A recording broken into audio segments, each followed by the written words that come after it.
అందరికీ నమస్కారం. ఆంధ్రప్రదేశ్ ముఖ్యమంత్రి చంద్రబాబు నాయుడు గారిని డిప్యూటీ ప్రైమ్ మినిస్టర్ చేయబోతున్నారా? లోకేష్ గారికి ఆంధ్రప్రదేశ్ ముఖ్యమంత్రిగా ప్రమోషన్ రాబోతుందా? నిజానికి ఈ ప్రచారం కొత్తదేం కాదు. చాలా కాలంగా నడుస్తుంది. కాకపోతే బీహార్ పరిణామాల తర్వాత మళ్ళా ఈ చర్చకు అవకాశం వచ్చింది.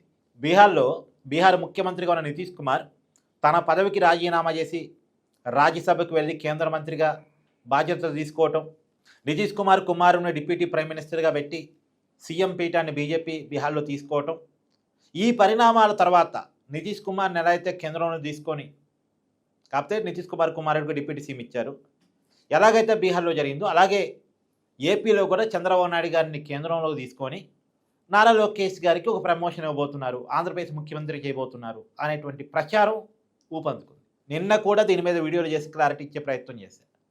ఎందుకు దీని మీద పదే పదే వీడియోలు చేస్తున్నారంటే, నిజం తేలేలోపు అబద్ధం ఊరంతా చుట్టొస్తుంది.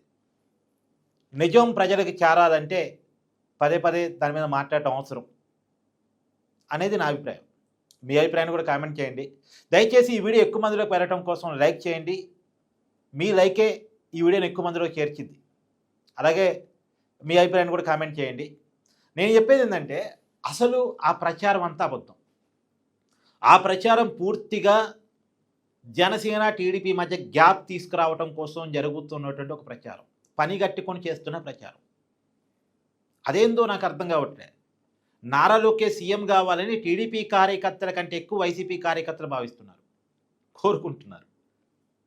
వైసీపీ నాయకులు, వైసీపీ కార్యకర్తలు నారా లోకేష్ని ఒకప్పుడు నాయకుడిగా గుర్తించడానికి కూడా ఇష్టపడని వైసీపీ బ్యాచ్ ఇప్పుడు నారా లోకేష్ గారు సీఎం సీఎం సీఎం అంటూ ప్రచారం చేస్తున్నారు. 2026 అన్నారు, కాలేదు. 2027లోనే ఇప్పుడు ప్రచారం స్టార్ట్ చేశారు. సరే, ఎప్పుడోసారి నారా లోకేష్ని సీఎం చేయడానికి టీడీపీ ప్రయత్నం చేయొచ్చు, కాదనేది ఏం లేదు. కానీ అది ముందుగానే ఎందుకు వైసీపీ కావాలని ప్రచారంలో పెట్టే ప్రయత్నం చేస్తుంది?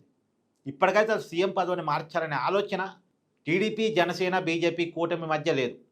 చంద్రబాబు నాయుడు గారి నాయకత్వంలోనే ముందుకెళ్లాలనేటువంటి ఆలోచనతో ఉన్నారు. అదే విషయాన్ని గతంలో పవన్ కళ్యాణ్ చెప్పారు, నారా లోకేష్ చెప్పారు. అసలు వాళ్ళలో ఆ చర్చ లేదు. చర్చ ఉన్నదల్లా వైసీపీలోనే. అంటే వాళ్ళకు ఒక భయం ఉంది. ఇప్పటిదాకా చంద్రబాబు నాయుడు ఒక్కడే మన రాజకీయ శత్రువు అనుకున్నాం. కానీ ఇప్పుడు నారా లోకేష్ కూడా ఎమర్జీ అయిపోతున్నాడు, ఇంకో పవన్ కళ్యాణ్ కూడా ఎమర్జీ అయిపోతున్నాడు. వాళ్ళ స్థాయిలు పెరిగిపోతే వాళ్ళు రాజకీయంగా జగన్మోహన్ రెడ్డి గారి ప్రత్యర్థులుగా ఇక వాళ్ళకు కూడా ఒక క్రియాశీల స్థానం వచ్చిన తర్వాత, అంటే రాబోయే కాలంలో కూడా ఇక అంటే చంద్రబాబు నాయుడు గారి తర్వాత తనకి ఇక తనదే అవకాశం, ఇంకెవరు లేరు నాయకుడు అని జగన్మోహన్ రెడ్డి ఒకప్పుడు భావించేవాడు. కాదు, అవకాశమే లేదు. రాబోయే కొన్ని దశాబ్దాల పాటు ఆంధ్రప్రదేశ్లో జగన్మోహన్ రెడ్డి గారిని రాజకీయంగా ఎదుర్కొనేటువంటి వాళ్ళు తయారైపోయారు. ఇది వైసీపీకి ఉన్న భయం. దాంట్లో నుంచే ఈ ప్రచారం అంతా. అదొకటి. రెండోది, అసలు జనసేన క్యాడర్ని, టీడీపీ క్యాడర్ని గందరగోళానికి గురి చేయాలి, విడదీయాలి, వాళ్ళ మధ్య ఘర్షణ పెట్టాలి, కాపు కమ్మ ఘర్షణ పెట్టాలి. దానికోసం జరుగుతున్నటువంటి ప్రయత్నం, దానికోసం జరుగుతున్న ప్రచారం ఇదంతా. 2029లో వైసీపీ గెలవాలంటే ఎట్టి పరిస్థితుల్లో కమ్మ, కాపు, టీడీపీ, జనసేన కలిసి ఉండొద్దు. రెండోది, కాపు ప్లస్ బీసీ కూడా. టీడీపీ వెనకాల బీసీ ఓట్ బ్యాంక్ పెద్ద ఎత్తున ఉంటుంది.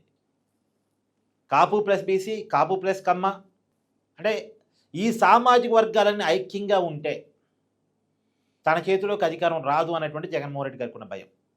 ఈ ఐక్యతను చెడగొట్టాలి, జనసేన టీడీపీని విడగొట్టాలి. ఇది అంటే విజయసాయి రెడ్డి చెప్పాడుగా, వీళ్ళు కలిసి ఉంటే అధికారం రాదని. నిజంగా వైసీపీ కూడా అదే నమ్ముతుంది. అందుకని దానికోసం చేస్తున్న ప్రచారం ఇదంతా.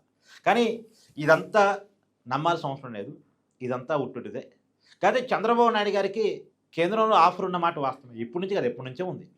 అదే ఎన్డీఏలో డిప్యూటీ ప్రైమ్ మినిస్టర్ చేసే కల్చర్ కూడా ఉంది. గతంలో అద్వానీ గారు ఉప ప్రధానిగా ఉన్నారు, వాజ్పేయి గారు ప్రధానిగా ఉన్నప్పుడు. చంద్రబాబు నాయుడు గారు గతంలో ఎన్డీఏ కన్వీనర్గా ఉన్నారు. సో జాతీయ రాజకీయాల్లో చక్రం తిప్పటం చంద్రబాబు నాయుడు గారికి కొత్త ఏం కాదు. నిజానికి ఉప ప్రధాని ఆఫర్ వస్తే ఒప్పుకోవడం మంచిదే. ఎందుకంటే మన తెలుగువాడు ఆ స్థాయిలో ఉప ప్రధానిగా ఉన్నాడు అంటే మనకే మంచిది కదా. మామూలుగా కాకపోతే ఏంటంటే, మనం రాష్ట్రపతి తెలుగువాడు అవుతాడు అనుకుంటే వెంకయ్యనాయుడు గారు ఉపరాష్ట్రపతి వరకు అయ్యారు, అక్కడ వరకు అయ్యారు. ఇప్పుడు చంద్రబాబు నాయుడు గారికి అంటే ఉపరాష్ట్రపతి కంటే ఉప ప్రధాని కొద్ది పవర్ఫుల్ కదా. సో ఉప ప్రధాని పోస్ట్ ఇవ్వటం అనేది కేంద్రంలో చక్రం తిప్పగలిగేటువంటి చంద్రబాబు నాయుడు గారికి, ఆల్రెడీ సమర్థుడైనటువంటి చంద్రబాబు నాయుడు గారికి మంచిదే. తెలుగు వాళ్ళకి మంచి ఆహ్వానించాల్సింది తెలుగు వాళ్ళకి. కాకపోతే ఇప్పుడు ఆ చర్చలు ఏమీ లేవు. అసలు ఆ ఉద్దేశాలు కూడా కూటమిలో ఇప్పుడు ఏం లేవు. చంద్రబాబు నాయుడు గారికి అయితే అసలు రాష్ట్రాన్ని విడిచిపోవాలనేటువంటి ఉద్దేశం ఏం లేదు నాకు తెలిసి, నాకున్న సమాచారం మేరకు.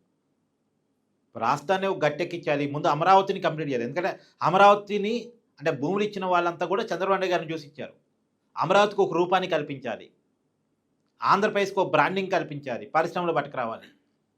నెక్స్ట్ మళ్ళా టీడీపీని అధికారం తీసుకురాగలిగితే, మళ్ళా కూటమిని అధికారం తీసుకురాగలిగితే వైసీపీ రాజకీయంగా పొలిటికల్గా కిందైపోద్ది, ఆంధ్రప్రదేశ్లో బలహీన పడిపోయింది, వరుసగా అధికారాన్ని కోల్పోద్ది. కాబట్టి ఇంకొకసారి వైసీపీని ఓడించిన తర్వాత ఏదన్నా పదవుల్లో మార్పులు అవి చూద్దాం. ఇప్పటికైతే ఏమీ అలాంటివి పెట్టుకోవద్దనే ఆలోచనతోనే కూటమి ఉంది. చంద్రబాబు నాయుడు గారు ఉన్నారు, పవన్ కళ్యాణ్ గారు ఉన్నారు, లోకేష్ గారు అందరూ ఇదే ఉద్దేశాలతో ఉన్నారు. సో మీ అభిప్రాయాన్ని కామెంట్ చేయండి.